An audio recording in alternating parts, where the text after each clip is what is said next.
Hello friends, आज हम लोग बात करने जा रहे हैं एक ऐसे सूत्र की, ऐसे समीकरण की जिसको पूरा विश्व जानता है।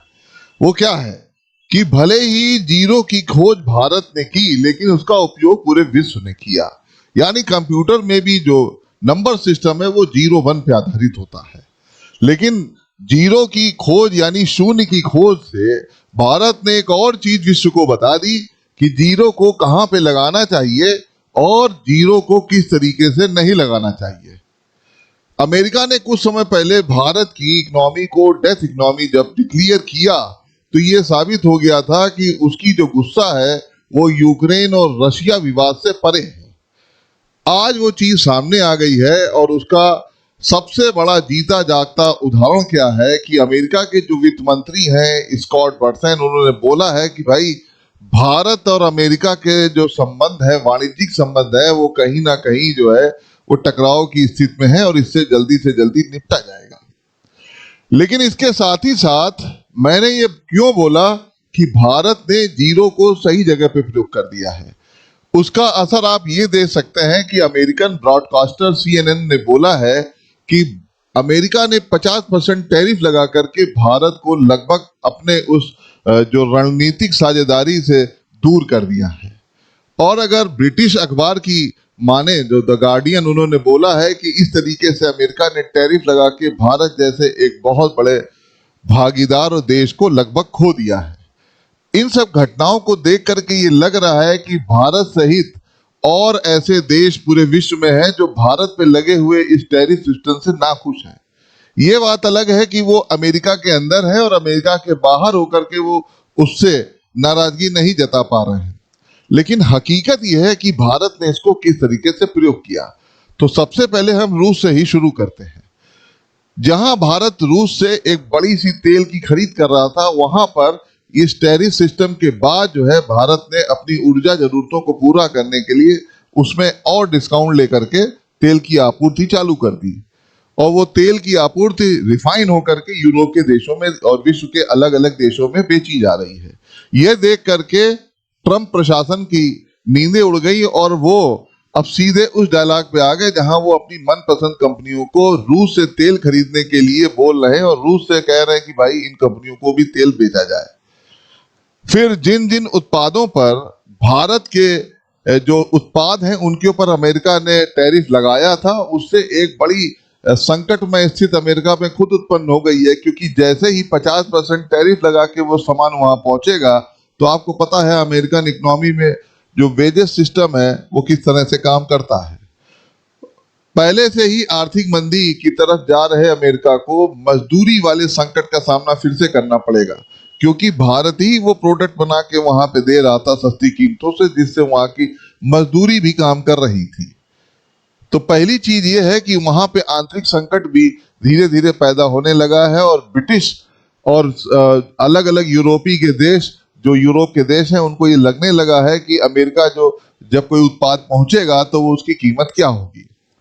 भारत ने इससे सीखते हुए और क्या किया? भारत ने सीखते हुए ये किया कि कपड़ा उद्योग को राहत देने के लिए पूरे विश्व के लगभग 50 देशों के साथ में और स्ट्रेटजी बनाने की कोशिश की गई। हालांकि भारत जो है पहले से ही लगभग 100 देशों को अपने कपड़े जो है वो निर्यात कर रहा था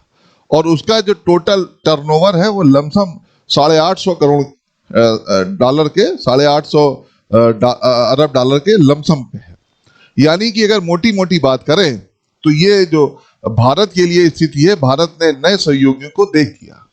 अब अगर अमेरिका वापस लौटता भी है तो भारत के पास प्लस पॉइंट ये है कि भारत अमेरिका सहित अब उन लोगों को जो जिनको वो पहले से ये वस्त्र निर्यात कर रहा था, अब और तेजी से निर्यात करने लगेगा, तो उस स्थिति में भारत की अर्थव्यवस्था पे किसी प्रकार का बहुत बड़ा संकट नहीं आ पाएगा। इससे अतिरिक्त जो है भारत कई सहयोगियों को अपने साथ जोड़ लेगा। और सबसे बड़ी जो चीज है जिसका पूरा विश्व जो है इंतजार कर रहा था, जो कि नहीं हुई, लेकिन वो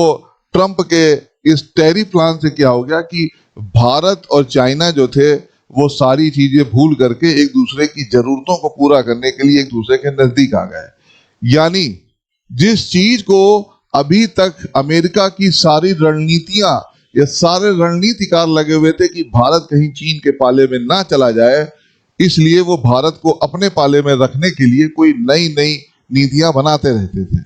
लेकिन ट्रंप के इस निर्णय से, इस गलत निर्णय से जो काम अभी तक नहीं हो पा रहा था वो ये हो पा रहा था कि भारत और चाइना जो थे वो एक दूसरे के साथ सहयोगात्मक रूप पे एक नहीं हो रहे थे। और इस निर्णय के बाद भारत और चाइना के बीच में एक बहुत बड़ी ट्रेड डील हो चुकी है और भी होने जा रही है, जिससे ये आशा की जा रही है कि भारत, रूस, चाइना, साउथ अफ्रीका, ब्राजील और यूरोप के अन्य देश ट्रेड पार्टनर बन सकते हैं इंडिया के साथ में। और भी इससे बड़ी चीज क्या हुई? इससे भी बड़ी चीज ये हुई कि पूरे भारत ने एकजुट होकर के इस संकट को एक साथ झेलने का, एक साथ सामना करने का साहस कर लिया। यानी अगर भारत के लोग अमेरिकन प्रोडक्ट का लगभग बहिष्कार चालू कर दें और सिर्फ 6 महीने,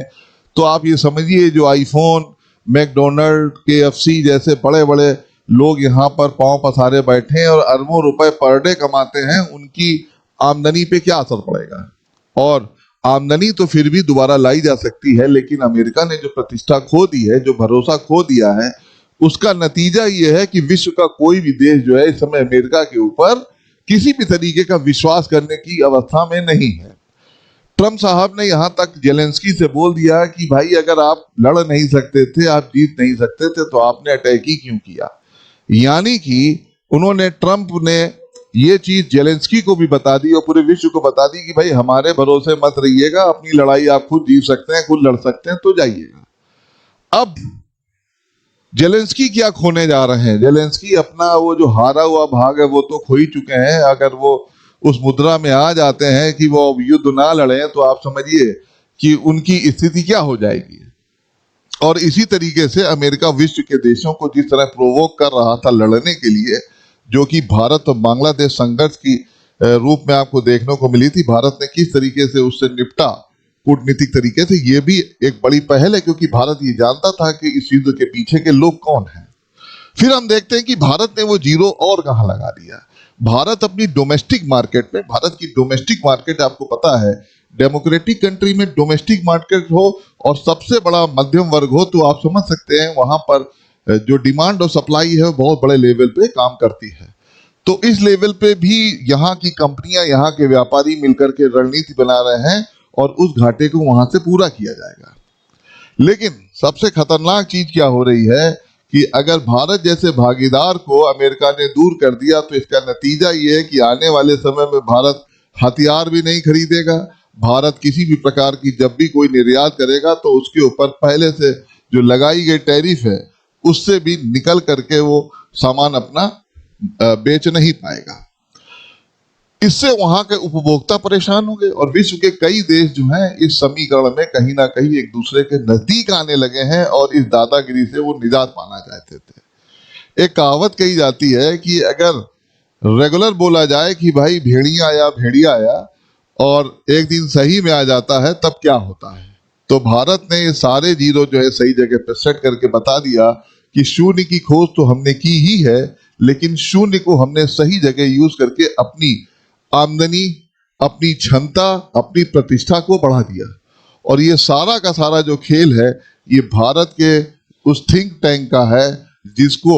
लंबे समय से इस बात की आदत थी कि भाई कोई भी देश भारत के साथ जब धोखाधड़ी करेगा तो उससे कैसे निपटा जाएगा।